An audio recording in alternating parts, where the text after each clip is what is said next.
What's going on, guys? NinjaBands Disc Golf here, and today we are going to be going back to my roots and playing Meadowcreek Gardens here in Charlottesville, Virginia. Basically the course I learned how to play disc golf on. It's 9 holes. Let's get right into it. Hole 1, we got a 216-foot little hyzer shot basket kind of through the woods there. I don't know if you can see it or not, but basically gonna just try to hyzer a mid-range around the corner and see if we can get a birdie. Let's do it. Going little Z Malta on this one.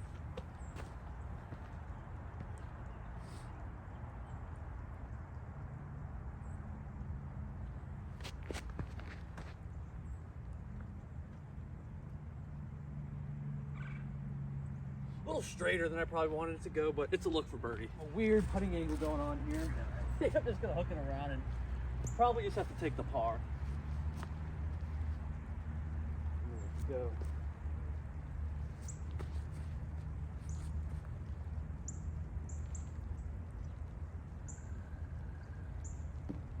Just short. We'll take the par on to hole 2. Not gonna lie, guys, if there wasn't so much nostalgia with this course, I would not be out here playing right now. It's like sleeting out, my hands are freezing, but you know, nothing can stop disc golf. That and my girlfriend's working out right now, so need something to do. Let's do hole 2. Hole 2, we got, looks like a 191, kind of a straight shot, but it kind of plays a little bit to the right. I used to just chuck forehand nukes on this when I played it back in the day, but now I have a little bit more finesse, so I think I'll do a little turnover zone shot and try to get it through that gap to the left. Let's do it.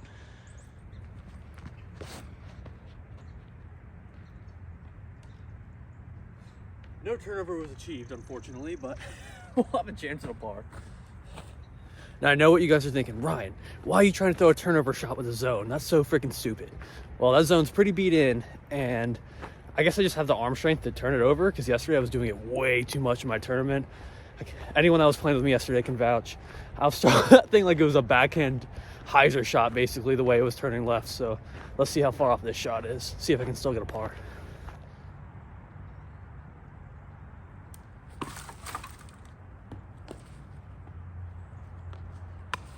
A little short, had to bend over, you know, to make this shot. So we'll just go with the par for this one.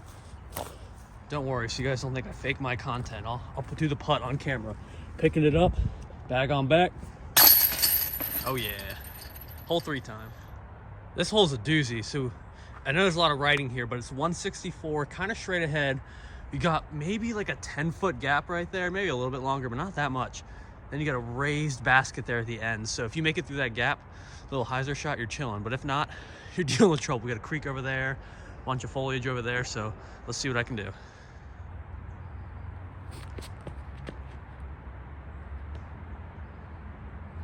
Well, it's the right shot, just the wrong gap, but that should be easy for a par. I should just be able to lay it up. Let's gun it, baby.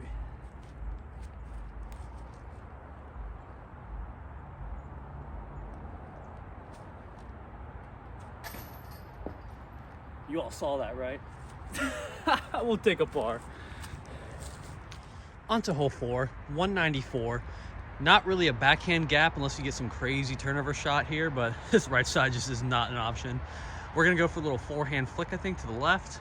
Get that basket down there. When I was a noob and played this course, I would throw like a 13-speed forehand and end up almost on that freaking highway every time. So luckily we're seasoned, so we're gonna just throw a zone. Let's do it.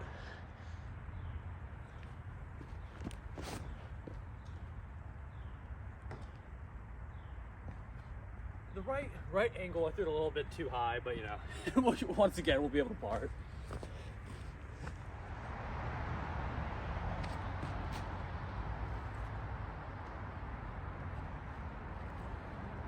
That should be a layup, hopefully.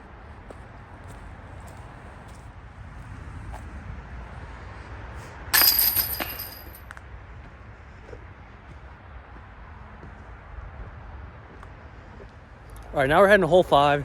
I would say the signature hole here at Meadowcreek for both short and long layouts. So the basket's usually, which I'll show you guys in a minute, straight ahead across some water, but it looks like they've moved it. So this is gonna be just as new for me as it is for you guys. So here's the sign for hole 5. It says 214, but the basket's normally across the way where you guys see those little white stakes. Now we're looking at a shot right there, right in front of the graffiti wall, which is pretty sick. So I'm thinking you could throw like a backhand that kind of tails to the right at the end, or just a little forehand. I think I'm gonna go with the forehand shot, a little bit more comfortable with that. See how it goes. This is my first time playing the hole this way too. I've played here like 100 times. Shout out to them for changing it.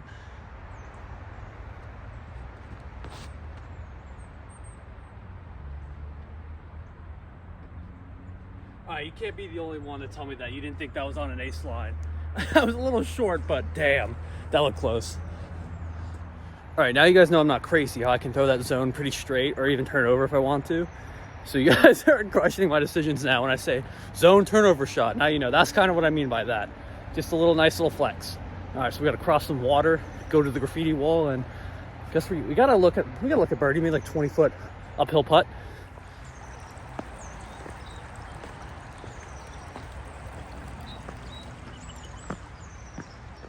So let's see if I can hit it or chain out again.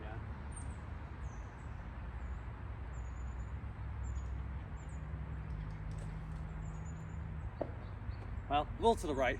Take another par. We're just gonna shoot even today, I guess.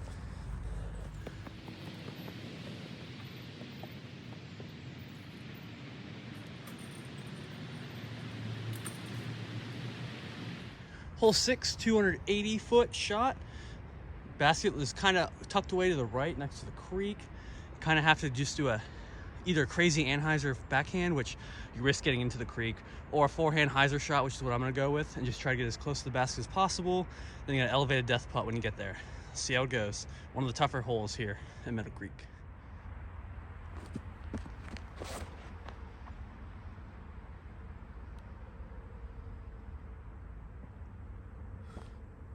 We're a little short. I babied it a bit just because I was worried about getting into the creek, but we got like maybe a 30-40-foot putt. Gonna do the smart play and lay it up. Don't want to go fishing for my disc right now. It's not like I'm playing a tournament or something. Lay it up.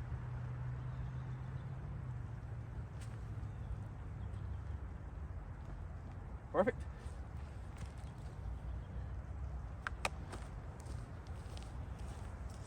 It's crazy how you can come play an old course that you started playing as a beginner and notice so quickly how different your game is. I've done only like mid-ranges and putters other than that last shot, and that's just because it was like 280. I'm not going to throw a putter there. But even on like this hole, I threw that shot maybe like 50% power and got it like 3/4 of the way there. And just in April, when I was still going to school at University of Virginia and learning how to play disc golf, I was making it to like halfway there, full power, 13 speed. So pretty sweet to see the growth. Hole 7, one of the shortest holes on the course at 152, but a really tricky shot.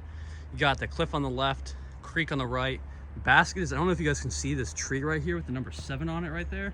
And you can see a little orange basket maybe coming out behind it. So we got the basket there. So not sure I'm gonna throw here. Obviously you guys will see in the next clip what I throw.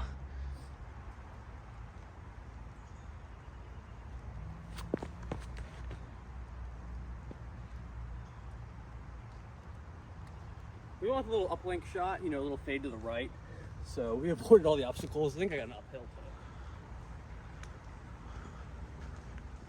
So my disc ended up right here. Gonna place the camera like a little to the right because I can't really place it behind the basket, or behind the disc rather, because I have all this hazard behind me. So you guys won't be able to see me putt it, but you'll be able to see right here if it goes in or not.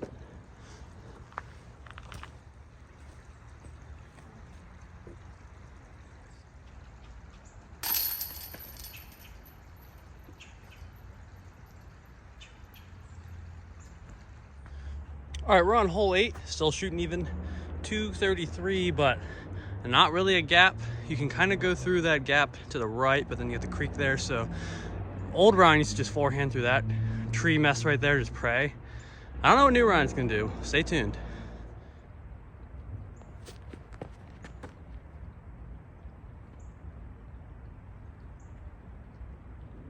We gotta look.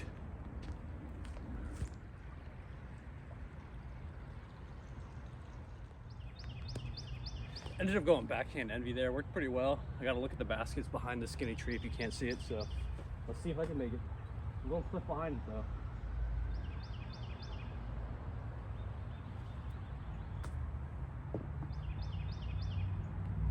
though. Almost made it in the basket. Almost went down the cliff, but we're chilling.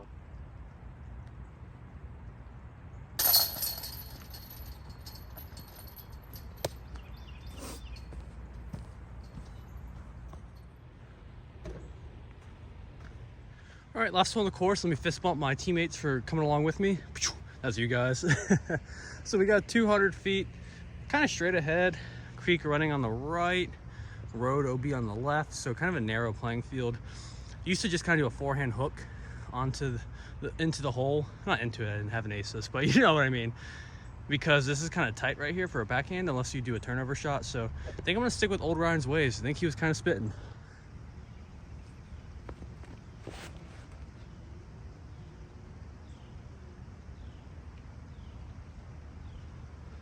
Not bad.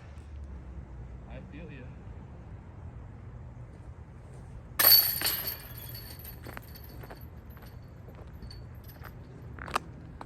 All right, we're doing the round recap from the car because my phone kept freezing and turning off because it was so cold. And of course your boy was cold too. So, you know, it wasn't just me, guys. Come on, my phone was also cold, but ended up birdieing that last hole. So shot -1.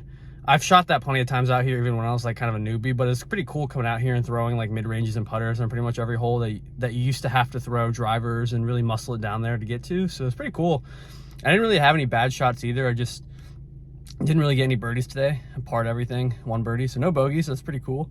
But yeah, I hope you guys enjoyed. Let me know if you guys like these types of videos where I bring you through a course that I've played, or it could be a new one. This one just happened to be one that I've played a crap ton. But yeah, hope you guys enjoyed, and we'll see you at the next one. Peace out.